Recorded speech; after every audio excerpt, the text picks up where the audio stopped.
We bought this dresser and these two nightstands from a thrift store for $140. Let's see what we can do to them. The first thing we're going to do is we are going to flip this dresser over and we are going to take off the base. Normally, this is very simple. We just unscrew all the screws and it just pops right off. However, this one was glued on and it was glued on very well by the manufacturer. We thought that we were going to be able to use our heat gun and do a little tap, tap, tap, and it would pop right off, but that was not the case. So we had to do the little thing of shame and screw it back in. Now let's see if the nightstands are the same way. So we flip it over and luckily this one screwed right off. We just unscrewed the screws and it popped right off. Then we moved on to taking the doors off the nightstands. We labeled them right one and left one respectively, and we put a 1 on the bottom of the first nightstand, and we did right 2 and left 2 on the second nightstand and put a 2 on the bottom just in case the doors were slightly different.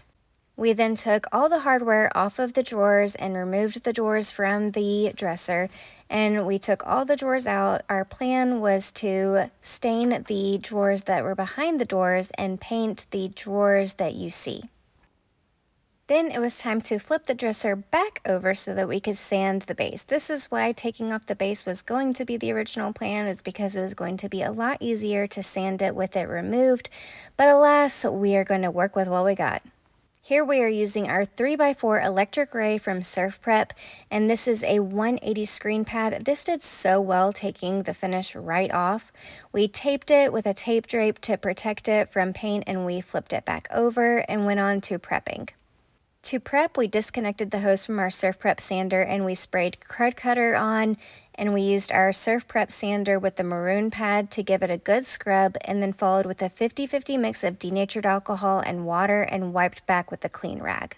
This is where it gets exciting. We were going to sand off the top of the nightstands and dressers just to get all the scratches out, and we saw this gorgeous wood grain. It is like finding hardwoods under carpet. The original plan was to paint that, but after seeing that gorgeous grain, we knew that we were just going to seal it and leave it natural. Then when we were doing the trim, we noticed that the trim was a whole lot lighter than the top, but that's okay because we have a plan and we will just do a very light stain just to blend it all together. The more we kept sanding, the more excited we got. This is our 6-inch Festool orbital sander, and it did a very good job of taking all the finish off. And then we went back to our 3x4 electric ray to take off the finish of the drawers. And then we went on to priming. This is what we used to prime before we went in with our color, which was Reverend Gray. And we have to show off the handy little thing that Matt built. It's like a Lazy Susan, but for the doors and the drawers. This way he can use his foot to just kind of move it around. Now that all the drawers have been painted, we put all the drawers back into their place and we put the doors back on. This is when you start getting into the home stretch and you can really see how your work is taking progress. Then we removed the tape drape from the top so that we could seal it with a clear top coat. I'm not gonna lie, we kind of geeked out when we saw the whole thing together. We also noticed that the top and the base were slightly different, so we knew that we were going to have to do a little bit of a color change to the trim and to the base. Then we put all the hardware on. We used these ring pulls. You can see them in our hardware list on our Amazon storefront. These ring pulls are a favorite of ours, and they are just such a classic look and fit so well with this piece. And of course, we have to protect our paint job, and that is when this purple tape comes into place. This is very delicate, and it works very well not to remove your old paint. And then we put the tape drape on so that we wouldn't get it on the base. And there's a little visit from Superman. That is our son Harrison, and that is a perk from working from home, is that we get to see our kids whenever they want to pop in and say hey. I also have to give a shout out to Matt. He is currently on chemo and he is such a trooper, still helping out and doing all the work even when he does not feel good from chemo. Now that we have our tape drape in place, which you can find in our prep list on our Amazon storefront, we put the blue tape on over that just to secure it in place for when we do our top coat. Now it is time to do the home stretch. Here's a look before of that gorgeous grain. Had to show it off, and there's the base that we are going to be matching to the top. And here is the coat, the top coat going on. This is a clear top coat and it should not change the color of the look. We are also doing the trim around and the base because it will make it so that when we do our reduced stain, it won't penetrate as much into the grain. We want it to be a very subtle look just so that it'll go with the top coat that we are doing and not change the color too much. And we have to do another shout out to this Lazy Susan for our base.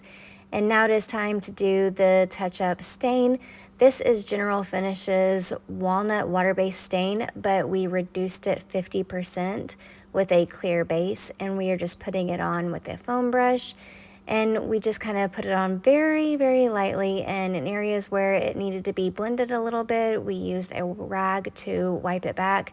But really it kind of just did a very dry coat and just kind of let it dry, and it looks darker compared to the top here, but as it dries it lightens up, and when you see the final result you will not be able to tell the difference between the top and the trim. Since the base was a lot lighter than the top, we did a heavier coat of our reduced walnut and then we wiped back with a rag. Now it is time for us to remove the final tape drape and see all of our final work, and had to give a fist bump because we are very excited on how well it turned out. This is the final look. As you can see, the top coat did not change the color too much and the trim blended in very nicely. And it was time to put the drawers back in place and the base back onto the nightstand, and we just screwed it back on. And then it was time to stage. This is our daughter Caroline. She loves to help us stage.